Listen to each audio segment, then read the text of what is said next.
Hi guys, welcome back. We are going to talk about 7 fairy tales. So we're going to read 7 different books or stories by the Brothers Grimm. You may have heard of them. The first fairy tale we're going to read is The Lion and the Lady. Ready? There was once a man who had to take a long journey, and when he was saying goodbye to his daughters, he asked what he should bring to them. The eldest wanted pearls, the second diamonds, but the third said, "Dear father, I should like a singing, soaring lark." The father said, "Very well, if I can manage it, you shall have it." And he kissed all 3 and set off. He bought pearls and diamonds for the 2 eldest, but he had searched everywhere in vain for the singing, soaring lark, and this worried him, for his youngest daughter was his favorite child. Should you really have a favorite? Once his way led through a wood, in the midst of which was a splendid castle. Near it stood a tree, and right up at the top he saw a lark singing and soaring. "Oh," he said, "I have come across you in the nick of time." And he called to his servant to dismount and catch the little creature. But as he approached the tree, a lion sprang out from underneath and shook himself and roared so that the leaves on the trees trembled. "Who dares to steal my lark?" said he. "I will eat up the thief." Then the man said, "I didn't know that the bird was yours. I will make up for my fault by paying a heavy ransom. Only spare my life." But the lion said, "Nothing can save you unless you promise to give me whatever first meets you when you get home. If you consent, I will give you your life and the bird into the bargain." But the man hesitated and said, "Suppose my youngest and favorite daughter were to come running to meet me when I got home?" But the servant was afraid and said, "Your daughter will not necessarily be the first to come to meet you. It might just as well be a cat or a dog." So the man let himself be persuaded. That means to agree to something that you didn't want to. Took the lark and promised to the lion for his own whatever first met him on his return home. When he reached home and entered his house, the first person who met him was none other than his youngest daughter. She came running up and kissed and caressed him, and when she saw that he had brought the singing, soaring lark, she was beside herself with joy. But her father could not rejoice. He began to cry and said, "My dear child, it has cost me dear, for I have had to promise you to a lion who will tear you to pieces when he has you in his power." And he told her all that had happened and begged her not to go, come what may. But she consoled him. That means she helped him and made him feel better, saying, "Dear father, what have you promised must be performed. I will go and will soon soften the lion's heart, so that I shall come back safe and sound." The next morning the way was shown to her, and she said goodbye and went confidently into the forest. Now the lion was an enchanted prince, who was a lion by day, and all of his fathers were lions too, but by night they resumed their human form. On her arrival she was kindly received and conducted to the castle. When night fell, the lion turned into a handsome man, and their wedding was celebrated with due magnificence. They lived happily together, sitting up at night and sleeping by day. One day he came to her and said, "Tomorrow there is a festival at your father's house to celebrate your eldest sister's wedding. If you would like to go, my lions shall escort you." She answered that she was very eager to see her father again, so she went away accompanied by the lions. There was great rejoicing on her coming, for they all thought that she had been torn to pieces and had long been dead. But she told them what a handsome husband she had and how well she fared, and she stayed with them as long as the wedding festivities lasted. Then she went back again into the wood. When the second daughter married, and the youngest was again invited to the wedding, she said to the lion, "This time I will not go alone. You must come too." But the lion said it would be too dangerous, for if a gleam of light touched him, he would be changed into a dove and would have to fly about for 7 years. "Ah," she said, "only go with me, and I will protect you and keep off every ray of light." So they went away together, and took their little child with them too. They had a hall built with such thick walls that no ray could penetrate, and thither, that means soon, the lion was to retire when the wedding torches were kindled. But the door was made of fresh wood, which split and caused a little crack, which no one noticed. Now the wedding was celebrated with great splendor, but when the procession came back from church with a large number of torches and lights, a ray of light no broader than a hair fell upon the prince, and the minute this ray touched him, he was changed. When his wife came in and looked for him, she saw nothing but a white dove sitting there. The dove said to her, "For 7 years I must fly about the world. Every 7th step I will let fall a drop of blood in a white feather, which will show you the way, and if you will follow the track, you can free me." Thereupon the dove flew out the door, and she followed it, and every 7th step it let drop fall a drop of blood and a little white feather to show her the way. So she wandered about the world and never rested till the 7 years were nearly past. Then she rejoiced, thinking that she would soon be free of her troubles, but she was still far from release. One day, as they were journeying on in the accustomed way, the feather and the drop of blood ceased to fall. And when she looked up, the dove had vanished.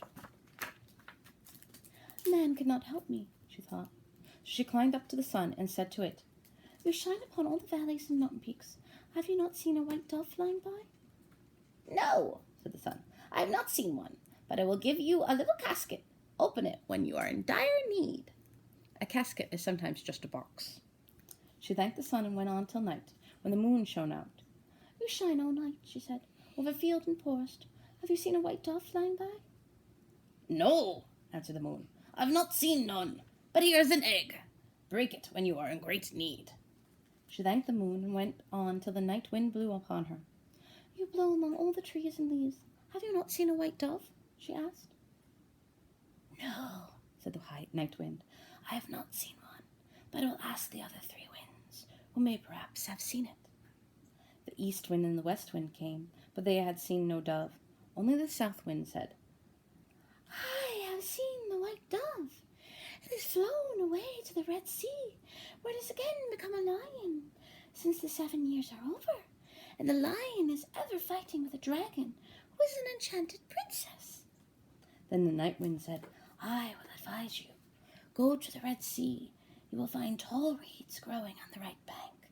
Count them and cut down the 11th. Strike the dragon with it, and then the lion will be able to master it, and both will regain human shape.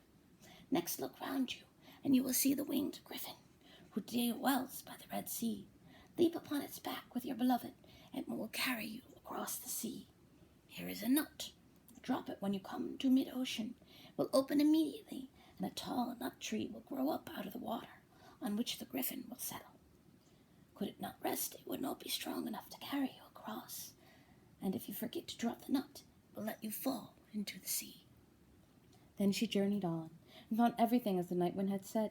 She counted the reeds by the sea and cut off the 11th, struck the dragon with it, and the lion mastered it. Immediately both regained human form. But when the princess, who had been a dragon, was free of enchantment, she took the prince in her arms, seated herself on the griffin's back, and carried him off. And the poor wanderer, again forsaken, sat down and cried. At last she took courage and said to herself, Wherever the wind blows, I will go, and as long as cocks crow, I will search till I find him. So she went on the long, long way till she came to the castle where the prince and princess were living. There she heard that there was to be a festival to celebrate their wedding. Then she said to herself, Heaven help me! And she opened the casket which the sun had given her. Inside it was a dress, as brilliant as the sun itself. She took it out, put it on, and went into the castle, where everyone, including the bride, looked at her with amazement. The dress pleased the bride so much that she asked if it was to be bought. Not with gold or goods, she answered, but with flesh and blood. The bride asked what she meant, and she answered, Let me speak with the bridegroom in his chamber tonight. The bride refused.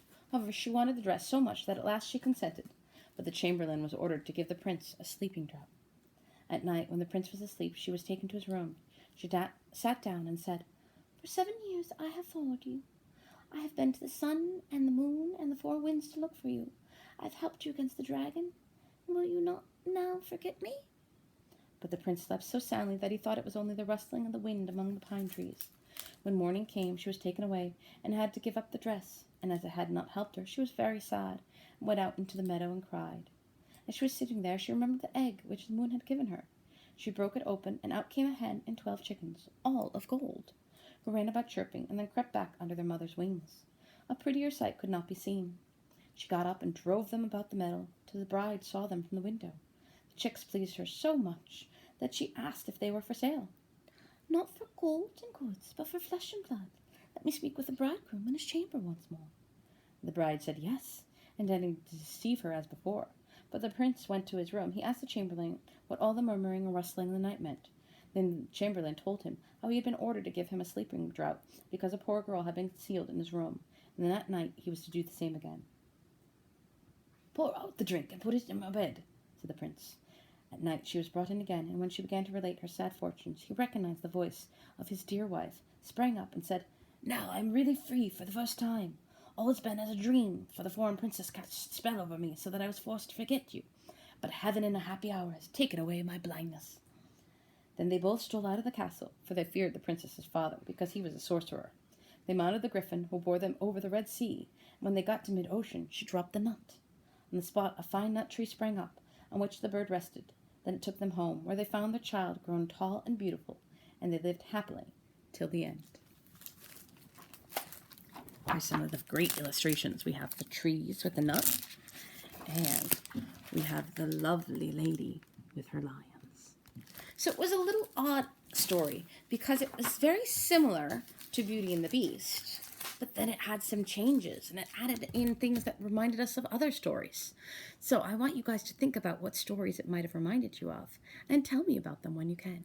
All right, talk to you later.